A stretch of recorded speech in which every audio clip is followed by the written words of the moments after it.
1 Corinthians 15. As you bring out your Bibles, may I ask the tech to follow through sa pagbabasa natin ng Bible. 1 Corinthians 15, let's go there.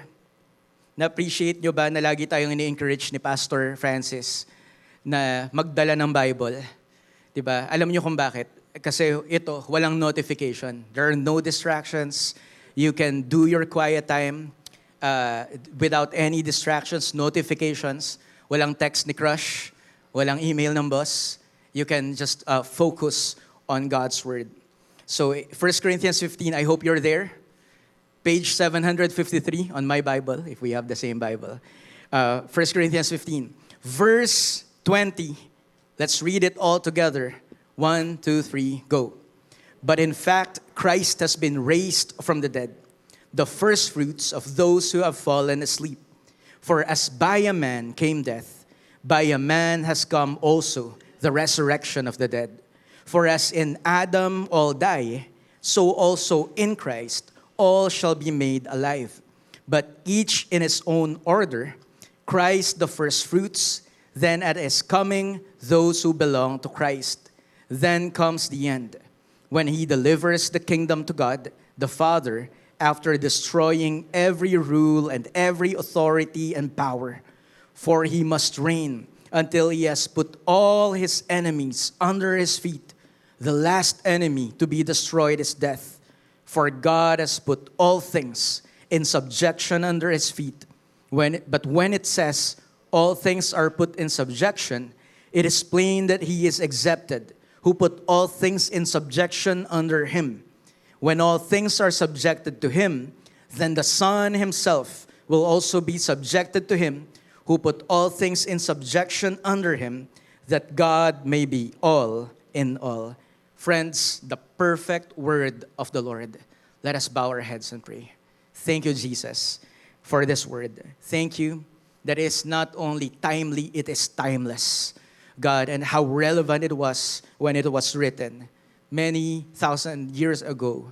Lord God, it is still relevant until today because it is your word. It breathes, Lord God, to us. It is your spirit. And I pray, Lord God, that even today it will change us. Lord God, touch our hearts so that our lives will revolve around your resurrection and what you have done for us at the cross. We thank you, Lord, that today lives will be changed. We will never walk out of this room as the same person. Lord God, we will be changed forever because it is your word. More than what the preacher says, Lord God, may we hear you and you alone as our Lord and Savior. We thank you, God. Bless us today. In Jesus' name we pray. And everybody say, amen. Let's give God praise one more time. Let's all be seated and tell the person beside you the final say. The final say. So, as we studied 1 Corinthians chapter 15, as we go through it, I know that our pastors have excellently preached about it already. Na-lay down na nila yung context. Pero ulitin natin ngayon at bibigyan ko pa kayo ng ibang details din ngayon na relevant sa pag-uusapan natin. Because as we talk about 1 Corinthians, of course, it was Paul's letter to the Corinthians, to the Corinthian church. And as he writes, he was addressing issues in that church. First issue was division. Some say, I follow Apollos. Some say, I follow Cephas, Peter. Some say, I follow Paul. Pero yung sinasabi ni Paul, who are they? Who's Apollos? Who's Paul? We are mere servants of the Lord. And then he addressed issues about immorality. And then he addressed issues about the orderly worship because they were worshiping na walang flow. Sobrang kagulo. It was chaotic. And so he was suggesting the liturgy to these people. And then the next one, he was actually talking about love. How many among you, that's your favorite verse? 1 Corinthians 13. It's preached in weddings. Maybe it's your favorite verse. You always post it. And then 1 Corinthians 15, we come to it. The final address, the final issue that Paul wanted to address was there were teachers creeping into the Corinthian church who were teaching false ideas about the resurrection. So there were false teachers telling them that maybe maybe Christ did not really resurrect. Maybe it was just symbolic. Yun yung sinasabi nila. May mga nag-i-introduce ng Gnostic ideas dahil ito yung uso nung time na yon sa Corinthians, sa Grecian culture, sa Greeks. And so they were trying to blend Christianity with their Grecian Gnostic ideas. And so they were saying maybe Christ did not actually resurrect in bodily form. Baka spirit lang talaga siya. Yun yung iniisip nila. Baka talagang, baka iniisip lang, nai-imagine lang ng mga disciples. Some were suggesting different kinds of things about that. And there were wrong notions about the resurrection. And Paul was triggered by that. Paul was addressing this. In fact, he made it at the last chapter before yung final address niya. Kinukumusta niya yung lahat ng tao. It was so important to him that he made it the last chapter and he said, as of first importance. Everybody say, first importance. Doon niya sinimulan tong chapter na to. Some scholars believe that it is the very first theological essay of the Apostle Paul, addressing resurrection, teaching them. It's doctrinal and it's foundational. As Christians, we go back to this chapter and see what is really the resurrection of Christ. What does it do for us? So ito yung mga ina-address niya, mga Gnostic Greeks. And when you think about it, it was very important because in the Corinthian church, ang daming kaaway ng message ng gospel. Ang daming kaaway ng message ng resurrection. There were the Gnostic Greeks. There were the Sadducees. Everybody say Sadducees. I know natuturo to madalas ni na Pastor Francis, Pastor Joash. Sadducees were the teachers of the law. Na ito yung faction na hindi naniniwala na may resurrection of the dead. Pero naniniwala sila sa Old Testament, sa Old Covenant kay Yahweh. So they believe that there is no resurrection after death. That is why they were sad, you see. Malungkot yung buhay nila kasi pag namatay ka, patay ka na lang. There were also the Roman authorities that were the enemies of the message of the gospel or the resurrection. Why? Because they believed that Caesar, Julius Caesar, or the Roman emperor is one of the gods. And if someone rises from the dead, that will be a threat to the Roman Empire. And so soon after he writes this, si Paul, there were a lot of enemies of this message. And so Paul was saying, if there's something wrong that you think about the gospel or the resurrection, that will affect you a lot.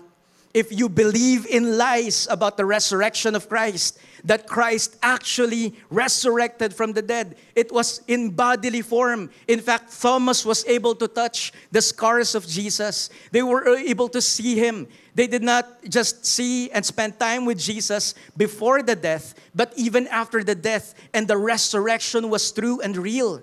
And it affected all of them. There were evidences of that. That was what the Apostle Paul was saying. Because he believed that there is something that we lose when we believe in what's false about the resurrection. How many among you know that there is a lot of pamahiin sa kultura natin? Come on now. There's a lot of lies that are being promoted in our culture. Meron ba sa inyo na maraming pamahiin sa pamilya nyo?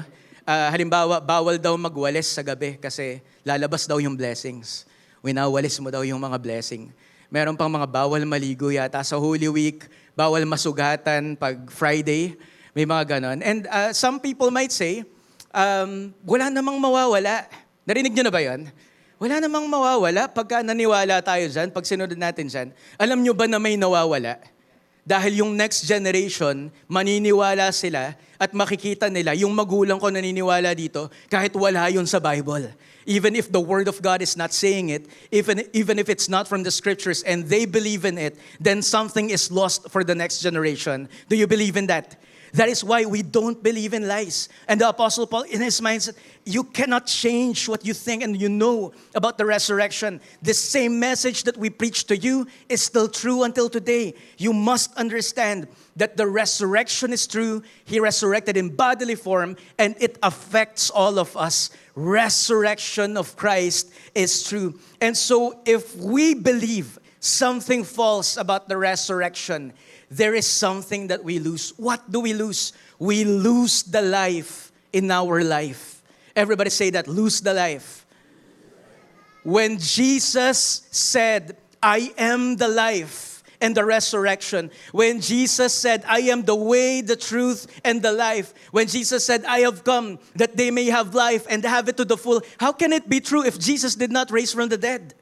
But because Christ raised from the dead, it is true that there is abundant life for you and me. Come on now. There is life that is lived to the full, that is available for you and me. It is not lost. And if we believe in something that is false, taught to us about the resurrection, then we lose the life in our life. What else do we lose? We lose hope in the world. How can we believe in a God that is sovereign in the world if He has not defeated death? But in Christ, in fact, Christ was raised from the dead and He is in control. We lose that hope. We think that there's no hope for the world anymore. Ayan na yung mga gera. Ito na, sunod-sunod na yung mga nangyayari sa mundo. And you will lose hope if you do not know what Christ has done as He takes dominion of the world. What else do we lose? Ultimately, if we lose the life and we lose the hope, we lose the fight in us. Things around us, our circumstance, will now dominate us, and we will surrender to them. We lose all of that when we forget that the victory of Christ is also our victory. I want to ask you that question today. Have you lost that fight in you? Have you lost hope for the world? Have you lost the life in your life? Because if this rings true for you, my hope and my prayer is that the Word of God will minister to you today. How many among you know that God has something for you today? Come on now. The life of the Lord. Now, as we continue studying 1 Corinthians 15, I want to submit to you our one direction for today, and that's this. What man lost, Jesus won back in resurrection. Everybody read that, go. What man lost, Jesus won back in resurrection. In 1 Corinthians 15:20, it says, but in fact, Christ has been raised from the dead. Now, I know Pastor Francis is teaching us how to read the Word of God. Kapag may nakita tayong ganitong word, but in fact, ano ibig sabihin yan? Merong previous verses. Yung pinag-usapan natin last week sa Word ni God sa 1 Corinthians 15, mahalaga yon para mas maintindihan natin yung pinag-uusapan natin ngayon. Ano nga ba yung sinabi ni Paul last week, sa preaching last week? For if the dead are not raised, not even Christ has been raised. And sinasabi niya, ang faith natin ay futile kung hindi talaga nag-resurrect si Christ. If Christ did not really resurrect, then we are still in our sins. If Christ did not really resurrect, then those who died forever. They will never resurrect again. And if Christ did not resurrect, then we as Christians, we of all people should be pitied. Tayo yung pinaka-nakakaawang grupo ng tao sa buong mundo. Para saan pa natin ginagawa lahat ng to? Para saan pa na nag-gather tayo dito? And when we think about that, this is what the Apostle Paul says. All of that, if Christ did not resurrect, these are true things. Faith is futile. We are still in our sins. We are most to be pitied of all people. But in fact, everybody say, but in fact, totoo to, there is evidence. In fact, Christ has been raised. Praise God for that. Christ has been raised from the dead. The first fruits of those who have fallen asleep. What's a first fruit? In their culture, especially in the Jewish culture, there is a feast that is called the Feast of the First Fruits. Everybody say first fruits. Ano bang ibig sabihin yan? Yung first fruits, parang tithes and offering. It is the first and the best. When they get their harvest, they will pick out the first ones and the best ones, and they will offer it to the Lord in the temple. They will offer it to the priest. And these first fruits are a symbol saying that, Lord, all of these harvest, Lord God, is because of your doing. It is your grace. Thank you, Lord, for what you gave. It is an offering. What does it mean that Christ is the first fruit. Christ is the first fruit of those who will rise from the dead. Christ is the first one offered, and because of him, we are assured that all the rest of us, because Christ resurrected, all of you who are here will be resurrected as well. How many among you know that's a relief and comfort for us? Come on now. That is what the grace of God says. Can we give God praise for that? That is an assurance. What the Apostle Paul is saying, we are assured, friends, that we will resurrect someday because Christ went before us. He is the precedent or the first fruits. Siya na yung nauna. And some might say, di ba nag-resurrect din si Lazarus nung time na yon? Di ba Old Testament may nag-resurrect din? Yes, they resurrected, but not every one of them, but all of them still died after the resurrection. Only Christ was raised forever. Si Lazarus, nung na-resurrect, hindi na mamatay-matay. Di ba, after 1,000 years, bakit buhay ka pa rin, Lazarus? Ewan ko nga. Di ba, hindi ako mamatay-matay eh. Hindi nangyayari yun kay Lazarus because it was still a natural resurrection, but Christ is the first fruit that you and I will live forever. He is our assurance. Now, in the next verse, I love how Paul builds up on that. In 1 Corinthians 15:21, he says, "For as by a man," everybody say, by a man. Literally, si Apostle Paul ay nagbi-build up at binabalik niya sa original understanding ng mga Jewish people. How we all started with a man. In fact, if you look at the Hebrew of man, it's Adam. Adam literally means man. Everybody say man. Okay, so si Adam, from a man or by a man, si Adam, came death. So by a man has come also the resurrection of the dead. What is he talking about? There was a man who from him came death. And all of us naturally became natural-born sinners. Or we have this fallen nature. But by another man who is fully God, who became fully man so he can pay for our sins, it's not death that we got from him. It was resurrection of the dead. I love that. He is now comparing the origin of death and now the origin of life. And so, for us in Adam, now there's that name now. For us in Adam, all die. So also in Christ shall all be made alive. If I may just present this even better, si Paul, not better than Paul. I don't think I can present it better than Paul. But so that we can just see what Paul was presenting to the people of Corinth. Sabi niya, in Adam, it's different than in Christ. Because in Adam, death came. But in Christ, resurrection of the dead came. In Adam, all die. Everybody say all. There is no one that is exempted from this. All of us, because of our fallen, sinful nature, we all die. And we all came from Adam. But in Christ, everybody say in Christ. In Christ, all. Everybody say all. All shall be made alive. That is what Christ has done for you and me. But notice that Paul did not miss out on saying in Christ.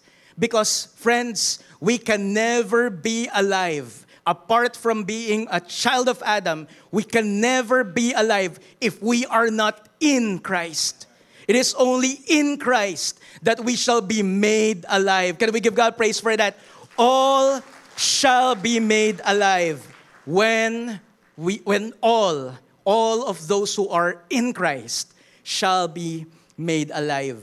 Yes, there was death, but now we have life when we are in Christ. If we can just go to our first subpoint, Adam lost life, but Jesus won back life in resurrection. Adam lost the life in life, but Jesus won back life in resurrection. When we think about this, the Bible is telling us that we are not just lost souls in need of soul searching. We are actually dead in our sins. We're not just wounded souls needing soul healing.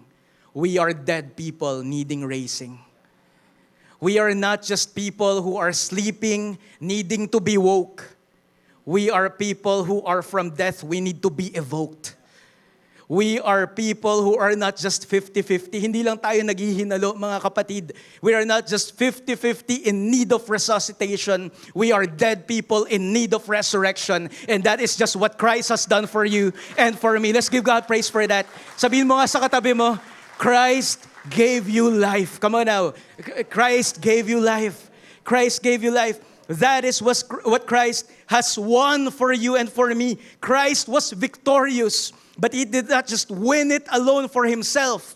He won it for you and for me. That if we receive it by faith, this grace, then we can have this life and resurrection as well. What man lost, Jesus restored and won back in His resurrection. What a glorious Savior we have. What a great, beautiful God we have. That this God, who deserves everything that we have, gave His all so that He can save you and me. That is your Savior and Lord, my friends. 1 Corinthians 15:23. Let's continue. But each in his own order. Christ, the first fruits. Then at His coming, those who belong to Christ. Now, everybody say, at His coming. Now, what is He talking about? Let me just highlight this first.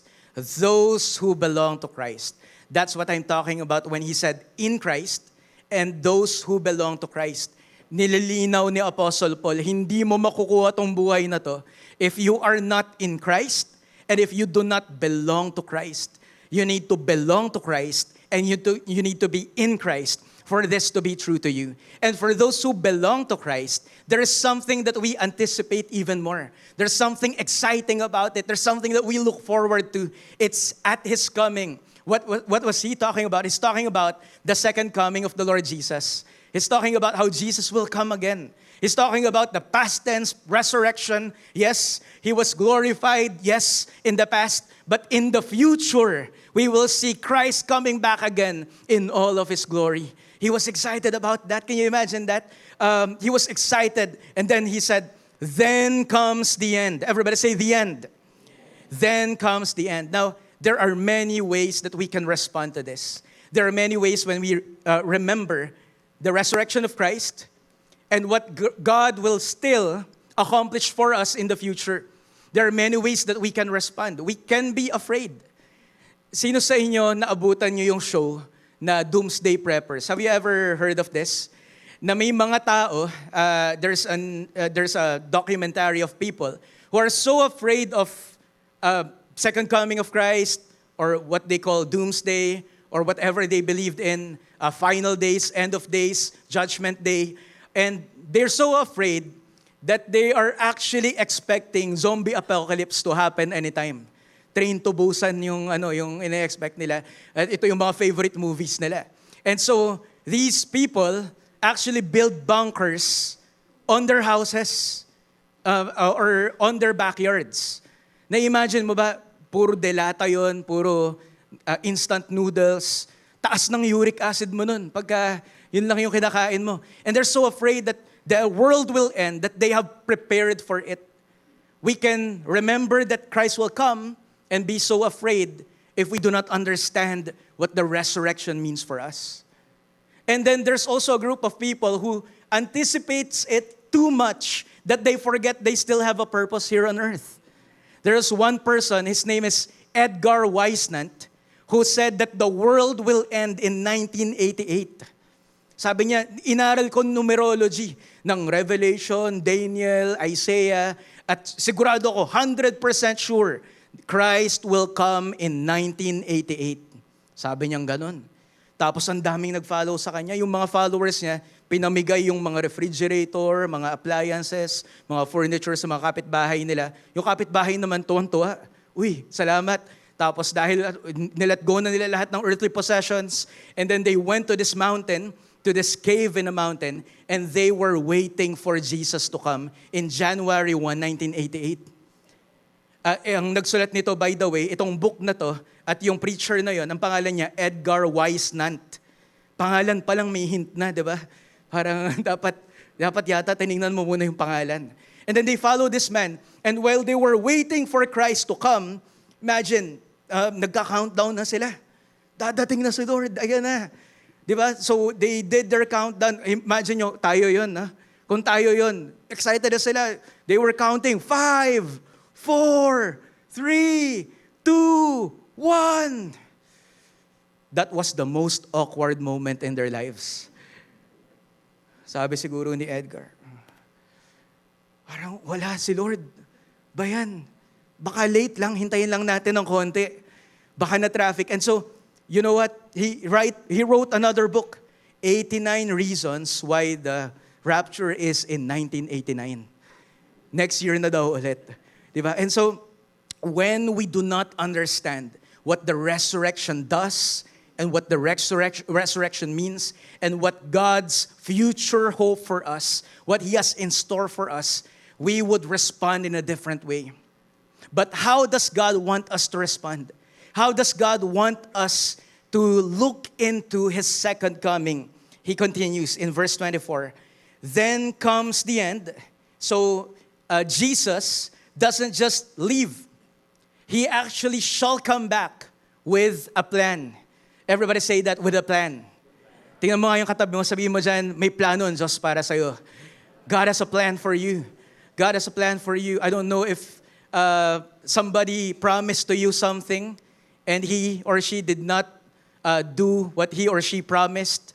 Diba? Nakita mo na yung mga red flag, diba? Tapos naniwala ka pa rin. I want to tell you today that this is Jesus we're talking about. He is not like your ex that makes promises and never delivers. Jesus Christ, when He promises, He will always deliver because He is the Word of God and what He says, it will always be true. And so He said when He delivers, Jesus, talking about Jesus, when He delivers the kingdom to God the Father, after destroying every rule and every authority and power. Everybody say authority. So He's talking about in general, rule, authority, power. He's talking about all authorities in the world will now be under the feet of Christ. And when all authorities are now under the feet of Christ, Christ in His humility still gives it to the Father. And so in the next verse, verse 25, for He must reign. Everybody say He must reign. Talking about Jesus Christ. Until He, God, the Father, has put all His enemies under His feet.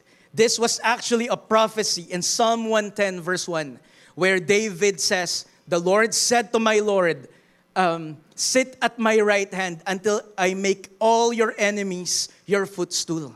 Until I make all your enemies under your feet. This is a brutal picture that Paul was showing us. In those days, whenever a king wages war against another king, and they win, they capture the king, and then they let the king bow down, yung captured king. The winner will put his feet on the neck of the defeated king to show that his authority is now over the authority of this king. That is what Paul is telling us. All the enemies of God, all the enemies of Jesus Christ will now be under His rule and under His authority. He is a conquering king. He is a king that is victorious. Yes, Adam lost authority, but it is Jesus Christ Himself who reclaimed authority in His resurrection. How many among you, that gives you comfort? Come on now. That gives you so much anticipation. Lord, thank you, God, that you are King of all. You have authority over all. And He continues to reclaim all authority even until the end. When did Adam lose his authority? Paul was talking about Adam. So it's just right that we go back to Adam. When Adam and Eve were created, this is what God said to them. God blessed them, and God said to them, be fruitful and multiply, and fill the earth, and what? Subdue it and have dominion. In other words, God has given them the authority to take charge and to take care of the creation of God. But where did Adam fall? Adam fell when he gave up or when he gave in to the temptation of the enemy. He gave away this authority. And that is why man is struggling in the world today. Now, fast forward to the future. When God shows up and God gives His Son, the Lord Jesus Christ, to us. And when Jesus was tested in the desert, and he was tempted by the devil. You know what the devil did? The devil brought Jesus Christ, our Lord, to a pinnacle, isang view na mataas, nakita lahat. At pinakita niya lahat ng kingdom ng buong mundo. Maybe the Roman Empire and all the other empires that were present during his time. And then the devil said this to Jesus, "To you I will give all this authority." Everybody say authority. "And their glory. For it has been" what? "Delivered to me." Naibigay sa kanya. It was passed on to him when Adam did not deliver on what God commanded him to do. And so this enemy now has the authority. "And I give it to whom I will." Sabi nung enemy kay Jesus, "If you then will worship me, it will all be yours." You know what Jesus said? Jesus said, "Worship the Lord God and serve Him only." And Jesus denied this temptation. And you know what? Ultimately, Jesus won and recovered this authority. You know why I'm sure of that? You know why I'm confident of that? Jesus himself said in Matthew 28:18-20, the favorite verse of every victory person, every disciple of Christ. Matthew 28:18-20, what did he say? All authority. Everybody say all authority. All authority in heaven and on earth has been what? Given to me. Jesus Christ, that's Jesus talking. "Go therefore and make disciples of all nations, baptizing them in the name of the Father and of the Son and of the Holy Spirit, and teaching them to observe all that I have commanded you. And surely I will be with you always to the very end of the age." All authority has been given to Christ. What does that mean for you and me? That means for you and me, Christ is definitely King. Come on now. Christ is King, our beautiful Savior, our beautiful Lord, died and resurrected for us. He is King. He's not just King. He is King of kings and Lord of lords. There may be presidents rising up, prime ministers, kings rising up, waging war against another kingdom, but Christ is still King of kings. He's still Lord of lords. He's still in control. No matter what is happening on and what's going on in our world today, Christ will always be King. Give God praise for that. Christ is King. Christ is unstoppable.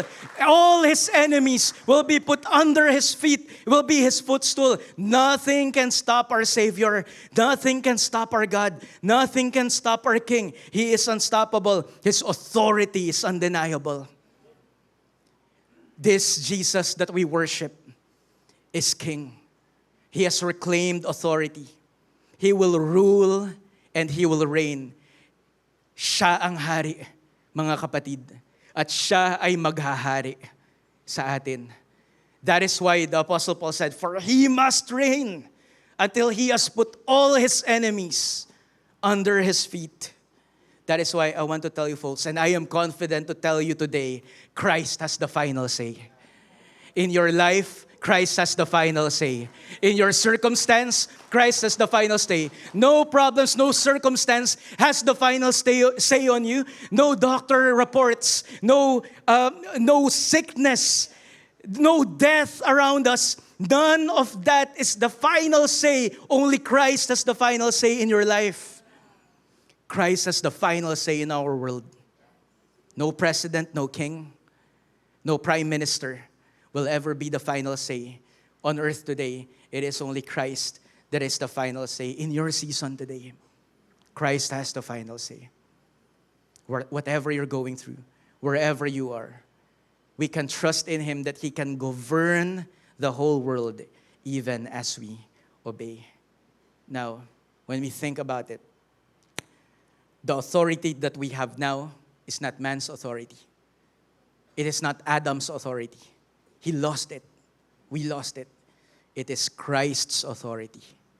How do we now obey the Lord in subduing the world and enforcing the authority of Christ to the whole world? We do not take dominion by waging war on kingdoms and nations. As Christians, we do not take dominion by lording it over people. As Christians, we do not take dominion by being politicians. Though, how many among you are thankful that there are Christian politicians who are actually changing our world today? That is good. And for those politicians who are here, I want to encourage you, continue to do what God has called you to do. But for the rest of us who are not called to be politicians, God has commanded you to take dominion of the earth. How?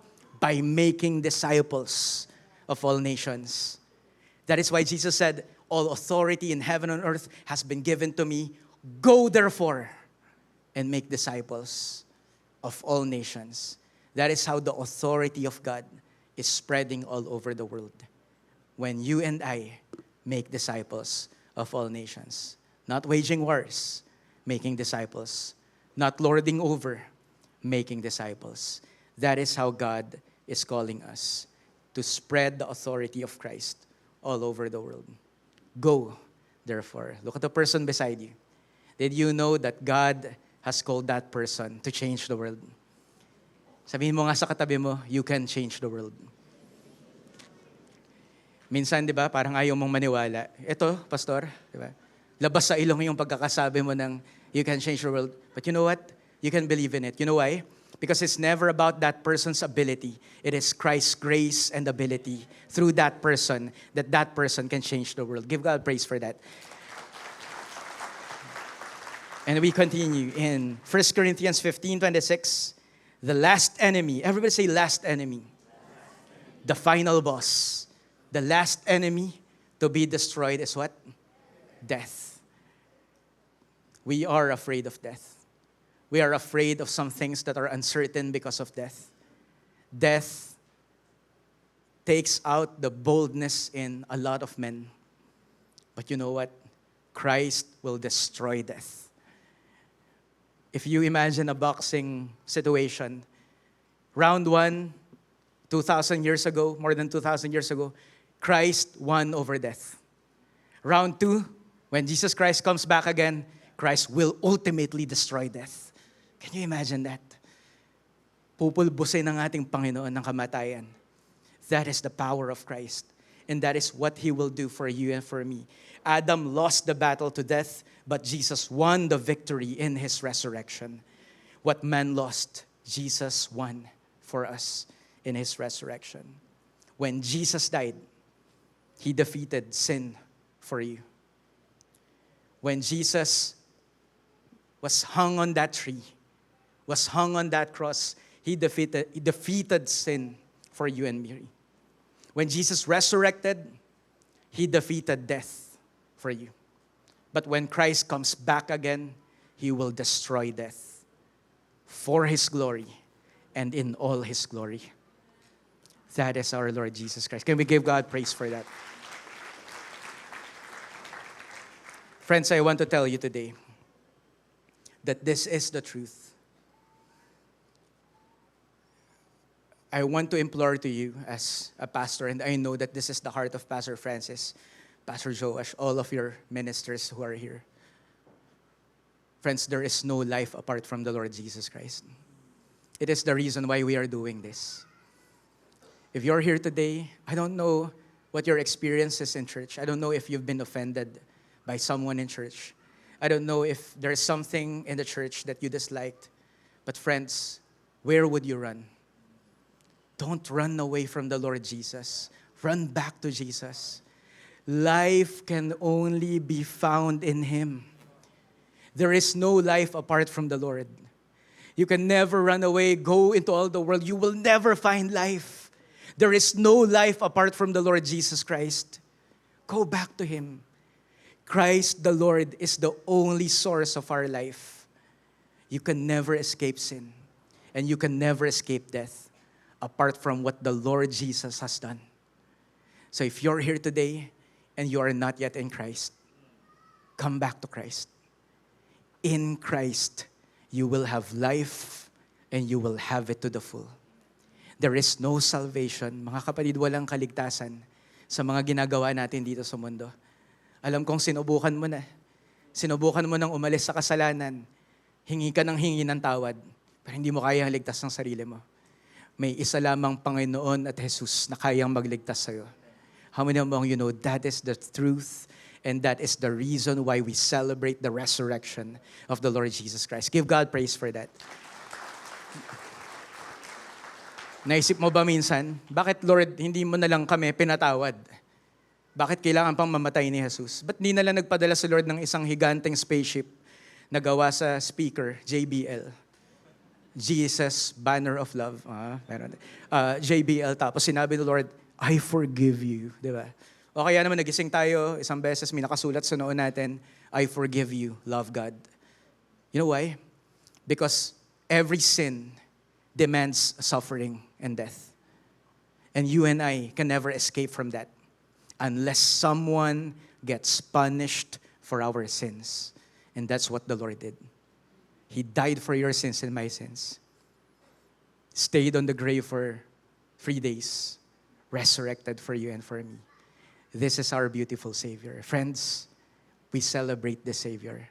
Resurrection is not just an annual celebration. It is our daily application. Resurrection is not just about Easter. It is about Christ the victor. And your life will never be the same if your life is in Christ. As I call the music team, 1 Corinthians 15:27. For God has put all things in subjection under his feet. But when it says all things are put in subjection, it is plain that he is accepted who put all things in subjection under him.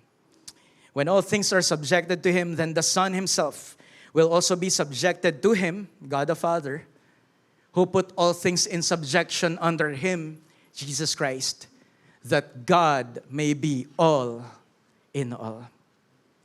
That is the Holy Trinity, my friends, who is reigning and ruling. That talks about now the glory of God. Ultimately, we will see Christ when he comes back in all of his glory. No more suffering, no more tears, no more pain, no more death. That will come. But even today, while Christ has not yet come, we can experience the victory of Christ.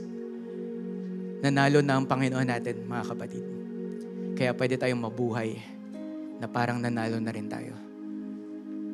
The victory is ours. What man lost, Jesus won back in resurrection. Adam lost life, Jesus won it back.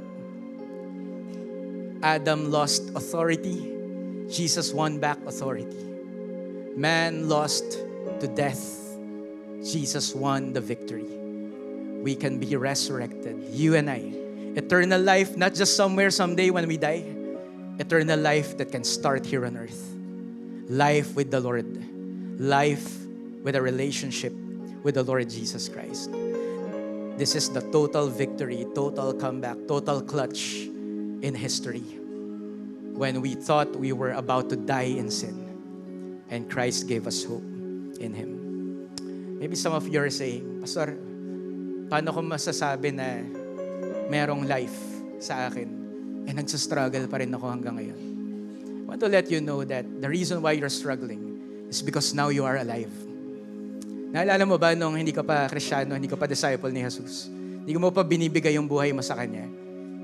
Walang struggle. Alam mo bakit? Pag may temptation, bigay agad. Bakit ka magsa-struggle? Wala ka namang ipiplease na Panginoon. Wala ka namang i-obey. Only yourself, only your flesh. But the reason why you are struggling today, Christ claimed life for you. There's something in you. The Holy Spirit is struggling now. And every time there is temptation and sin, you can say no now. Because why would I say yes to this when Christ has already claimed life for me? When Christ has already died for my sins? Why would I come back to a sin that has enslaved me in the past when Christ Jesus is my master now? I can now live for Christ today because I have life and I can have it to the full. If you're here today and you're wondering how can the world change in the authority that Christ has won when you make disciples, little by little, one person at a time, our world can change. When we disciple the students, when we disciple the campus, when the campuses are changed, the future is changed. Our nation is changed. The future leaders will change. when we surrender it to the Lord. Our victory is here because Christ is victorious. Friends, you are victorious. And it is because of our Lord and Savior, Jesus Christ. Let's give God praise for that. Can we all stand up together as I give this to Pastor Francis as well? I want to pray for a group of people here. If you are here today and it's the first time that you have heard, maaaring unang beses mo narinig na, mahal ka pala ng Panginoon. Ginawa pala to ng Panginoon para sa akin. Ito pala yung sinasabi paulit-ulit ng mga pastors, mga leaders dito na kaya pala siya namatay para sa akin, para iligtas ako at bigyan ako ng buhay. Hindi ko pala kayang iligtas ng sarili kung ikaw yan. And maybe you have felt the tug of the Holy Spirit in your heart. I'm calling you. I want you to have a relationship with me. I want you to surrender to me. Surrender your life and your heart to me. If that's you, with all heads bowed down and all eyes closed today in this place, not between you and your seatmates, not between you and your family. This is between you and your God. If you're here today and you're saying, Lord Jesus, I am surrendering my life today. Now it has clicked. Now it finally makes sense to me. What you are saying to me in your word. Now I will give my heart and my life to you. Lord, I can never save myself. It is only you who saved me. That is why you died and that is why you were resurrected. If that's you and you're saying that, Lord Jesus, I surrender. Can you just raise your hands right now? Maaari mo bang itaas ang kamay mo? Without shame, without any hesitation, raise up your hands if that's you. Thank you, Lord. If you are raising your hands right now, can you just pray this prayer after me? Just say, Lord Jesus, thank you for forgiving my sins. Thank you, Lord Jesus, for dying for me and rising up again so that I can be forgiven of my sins and have life to the full. Lord Jesus, only you are my Savior. So today, Lord Jesus, I surrender. Can you utter that prayer before God right now? I surrender. Jesus, you are my only Lord, my only Savior. I cannot save myself, but you can. So I surrender to you. Thank you, Lord God. In Jesus' name we pray. Everybody say, Amen. Amen.